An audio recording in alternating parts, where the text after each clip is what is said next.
Bonjour à tous, je suis réalisateur de films de réalité virtuelle et je vais vous présenter une méthode assez simple pour stabiliser des vidéos à 360 degrés avec After Effects grâce au plugin Metal Skybox Converter.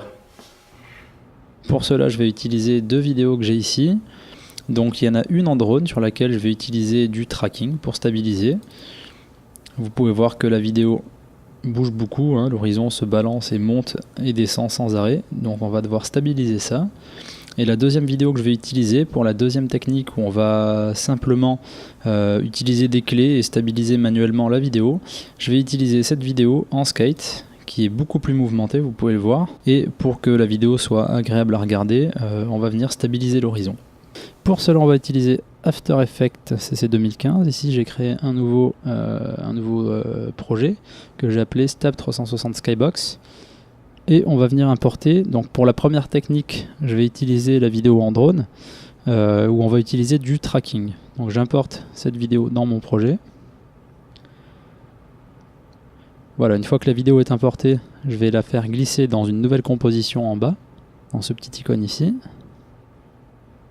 Nous y sommes, donc nous avons la vidéo sur notre timeline et quand je déplace le curseur, vous voyez que la vidéo bouge pas mal et on va venir traquer un point qui est sur cette vidéo pour pouvoir ensuite la stabiliser. Donc on va revenir au début de la vidéo et la première chose qu'on va faire, c'est aller dans Effets, Metal et Skybox Converter. C'est un plugin, donc vous cliquez dessus et Skybox Converter nous donne plusieurs options. Donc là vous pouvez voir qu'on a un format d'entrée donc qui est équirectangulaire, c'est le format classique de toute vidéo 360 à plat, et un format de sortie qui pour l'instant est toujours équirectangulaire. Donc on va changer l'output, on va le mettre en cube map. Ce qui se passe, c'est que ça va nous afficher la sphère sous forme de cube qui va être dépliée. Donc on a en face la caméra de face, ou la partie face de la sphère. Ensuite droite, gauche, l'arrière, le haut et le bas. Ça va nous permettre d'avoir une vue d'ensemble sur ce qui se passe et surtout de ne pas subir la déformation d'une vidéo équirectangulaire qui est très déformée en haut et en bas. Une fois que ça c'est fait, on va venir précomposer en faisant CTRL-SHIFT-C et on va transférer tous les attributs dans une nouvelle composition et on va la nommer Drone Cube Map. Ok. Ici on retrouve la précomposition sur laquelle l'effet cube map est donc déjà intégré et on va pouvoir travailler sur le tracking. Pour cela on va d'abord créer un objet nul. Donc d'office il va s'appeler nul 1 puisque c'est le premier qu'on crée. On n'a pas besoin de le renommer, on va laisser ça comme ça. Ensuite vous avez tous les panneaux qui sont ici à droite. On va aller sur le panneau de suivi et on va faire un suivi de mouvement, surtout pas une stabilisation puisqu'une stabilisation ça viendrait cropper et du coup on perdrait de la matière, donc on aurait des trous noirs et des lignes noires dans notre rendu vidéo 360 final. Donc on fait un suivi de mouvement qui nous permettra de faire un tracking sur la sphère. Donc quand on crée un suivi de mouvement, il va créer un point de suivi ici, et ce point de suivi on va venir le placer sur une zone, sur un point de la vidéo qui est assez contrasté et qui reste toujours dans la partie basse du cube, sur la zone à traiter, sur la zone de la vidéo que vous voulez traiter. Donc ici on a des rochers qui nous permettent d'avoir un peu de contraste, et en l'occurrence je peux par exemple prendre ce rocher là qui est plutôt contrasté, qui n'est pas trop entouré d'autres rochers. Voilà, je vais venir caler mon point là-dessus. Et je vais venir élargir le champ de recherche.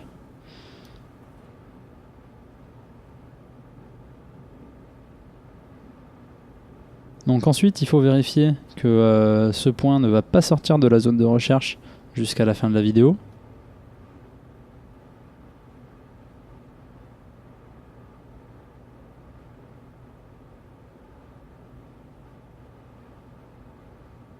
Alors pour gagner du temps, on va cropper dans la vidéo, juste pour pas tout traquer. Hop, je vais sélectionner cette partie et je vais raccorder la composition à la zone de travail. Et maintenant, je vais venir créer un objet nul. Vous allez comprendre pourquoi tout à l'heure. Donc objet nul, il va être d'office appelé nul 1, on le laisse comme ça. Et on repart sur notre vidéo.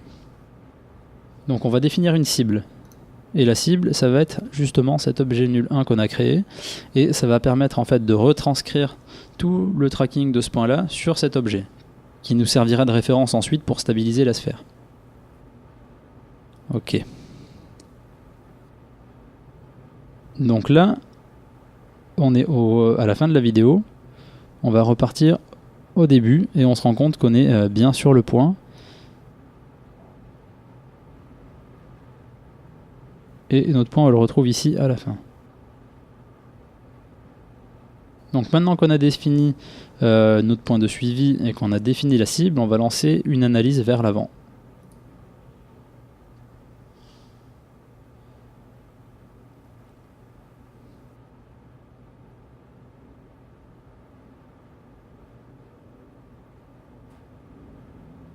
Donc vous pouvez voir ici que ce qui se passe, c'est que notre point de suivi, il suit le petit rocher qu'on a sélectionné.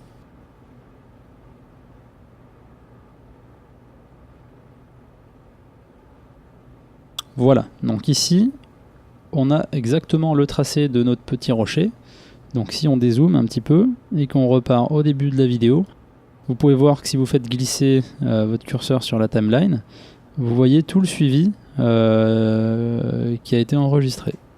Hop, jusqu'à la fin. Donc maintenant, ce qu'on va faire, c'est qu'on va appliquer. Donc on applique les dimensions X et Y, donc les deux axes. Ok. Donc ce qui se passe, c'est que maintenant, on a le suivi de chaque point qui est enregistré sous forme de clé, ici. Et également, on le retrouve sur l'objet nul 1, qui est la cible de notre suivi. Donc on retrouve tous les mouvements sur l'axe X et Y, ici sur l'objet nul 1. En l'occurrence, on n'a plus besoin du suivi type, donc on peut le remonter, on peut le cacher. Maintenant, ce qu'on va faire, c'est qu'on va cliquer sur position et qu'on va venir ramener notre objet nul à 0 en faisant défiler ici. Si vous cliquez et que vous entrez 0, ça ne va pas amener avec lui les informations de track, donc il faut bien le faire glisser.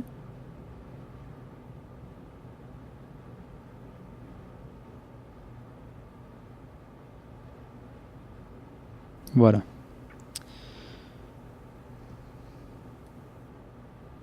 Donc, comme vous pouvez le voir, tous les mouvements ont été déplacés en position 0 avec l'objet nul.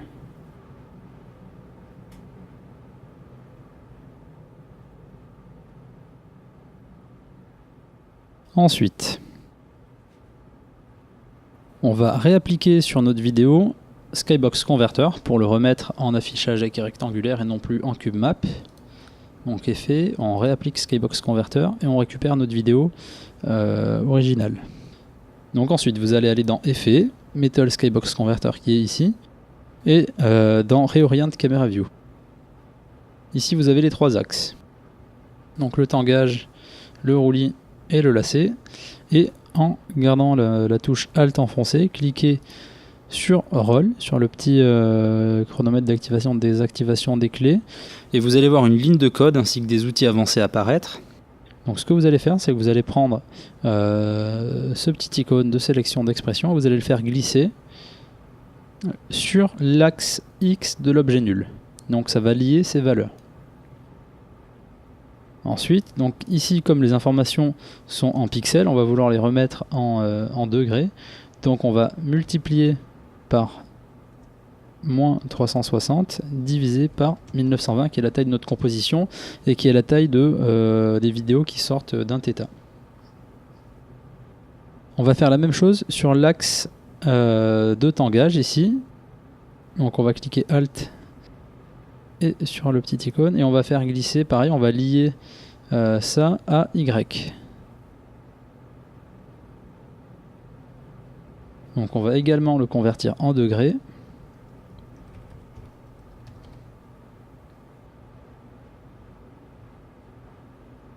Et maintenant vous allez voir ce qui se passe. Notre vidéo est beaucoup plus stable, vous pouvez voir au fur et à mesure que j'avance dans la timeline, l'horizon ne bouge plus, et c'est le drone qui va désormais se déplacer dans la sphère et non plus la sphère qui tourne autour du drone. Maintenant que la séquence est stabilisée, il ne nous reste plus qu'à redresser l'horizon et on va sélectionner la vidéo et l'objet pour les précomposer. Je vais l'appeler drone stabilisé. OK, et ici j'ai donc ma vidéo qui est stable. Et ce qu'on va venir faire pour que l'horizon soit droit, c'est qu'on va réappliquer Skybox Converter. Et on va juste utiliser Reorient Camera View. Et ici, vous allez voir que vous allez pouvoir jouer un petit peu avec, l'orientation de votre sphère. Voilà, donc là on essaye d'avoir l'horizon au centre. Et voilà. Donc en modifiant les valeurs ici des 3 axes, vous pouvez caler votre horizon tel que vous le souhaitez. Et du coup, vous avez une vidéo qui est bien stable, bien plate. Et si vous avez des petites modifications qui vous dérangent, vous pourrez venir ajouter des clés pour le stabiliser. Je vais vous montrer ça. Donc vous allez dans Effets, Metal Skybox Converter. Donc au début, on a déjà placé nos clés. On va ouvrir Reorient Camera View. Et on va venir placer des clés ici. Qu'est-ce qui se passe? On se rend compte que jusqu'ici, tout va bien. Donc on va recliquer ici, on va remettre des clés pour garder ces valeurs-là. Et si on continue, on se rend compte que ça se déforme légèrement jusqu'à la fin de la vidéo. Donc on va pouvoir jouer avec ça et le remettre droit, simplement en modifiant un petit peu ces valeurs-là, jusqu'à avoir une vidéo parfaitement droite. Et du coup, tout au long de la vidéo, vous voyez que ça reste plus ou moins droit. Voilà pour cette première technique qui fonctionne bien sur des séquences qui sont assez courtes et des vidéos en drone ou des vidéos où le décor est relativement loin. Par contre, pour des vidéos où les séquences sont beaucoup plus longues, où il y a des objets qui sont beaucoup plus proches, cela ne fonctionnera pas car le tracking sera beaucoup plus difficile. Je vais donc vous proposer une deuxième technique, une deuxième solution où on va stabiliser la vidéo manuellement à l'aide de clés qu'on va venir placer tout au long de la vidéo pour la rééquilibrer manuellement à chaque fois. Alors on va venir se placer ici au début de notre timeline et on va appliquer sur cette vidéo, encore une fois comme tout à l'heure, l'effet Skybox Converter. Cette fois-ci, on ne va pas utiliser la partie cube map de la vidéo. On va aller dans les paramètres avancés de Skybox et simplement Reorient Camera View. Donc on va placer des clés sur les 3 axes, donc le tangage, le lacet et le roulis au début de la vidéo. Et on se sert de cet outil grille proportionnelle pour avoir une référence. Donc ici, grâce à ces valeurs des 3 axes, vous allez pouvoir placer votre vidéo et orienter votre sphère telle que vous le souhaitez. Dans le cas présent, moi ce que je veux faire, c'est placer le skater qui est ici à l'arrière, de manière à ce que les gens, quand ils regardent à l'avant, voient la route et à l'arrière voient le skater. Donc je vais jouer ici sur le lacet pour donc ramener la route bien au centre de ma sphère. Je vais jouer sur le roulis pour équilibrer gauche et droite. Et ensuite je vais ramener l'horizon avec le tangage. Et ensuite on peaufine pour avoir quelque chose le plus correct possible. Voilà, donc là on voit que maintenant l'horizon est bien droit et que la route est bien au centre. Maintenant on part à la fin de la vidéo directement. Et ce qu'on va faire, c'est qu'on va ajouter d'autres valeurs pour la fin de cette vidéo. Donc ici, on va d'abord jouer sur le roulis pour avoir une vidéo qui soit droite. On va ramener vers le bas notre horizon avec le tangage. On va peaufiner un petit peu. Et on va jouer sur le lacet pour remettre la route bien au centre de notre sphère.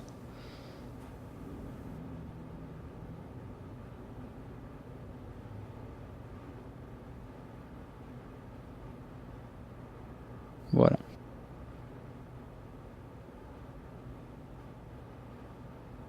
Donc ici, vous pouvez voir qu'on a un horizon qui est bien droit, que ce soit à la fin ou au début de la vidéo. Donc maintenant, ce qui nous intéresse, c'est ce qu'il y a entre les deux. Donc je vais revenir vers le milieu de la vidéo. Et on va mettre des nouvelles clés avec des nouvelles valeurs pour rééquilibrer l'horizon à chaque fois que l'horizon se tord. Donc ici, on va venir d'abord réorienter le roulis, un petit peu le tangage, et on va ramener notre route au centre, et ensuite on peaufine.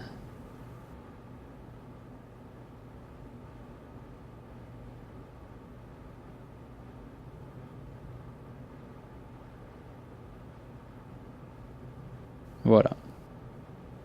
Ça ne sera pas suffisant, il va falloir qu'on en place à chaque fois que ça store. Donc si on va un peu plus loin, ici on voit que ça store également, donc je vais également faire des modifs. Je vais pas tout vous montrer, hein, je vais aller directement à la fin, mais le principe c'est vraiment ça, à chaque fois de redresser manuellement l'horizon avec des clés, jusqu'à qu'on ait un rendu qui soit droit.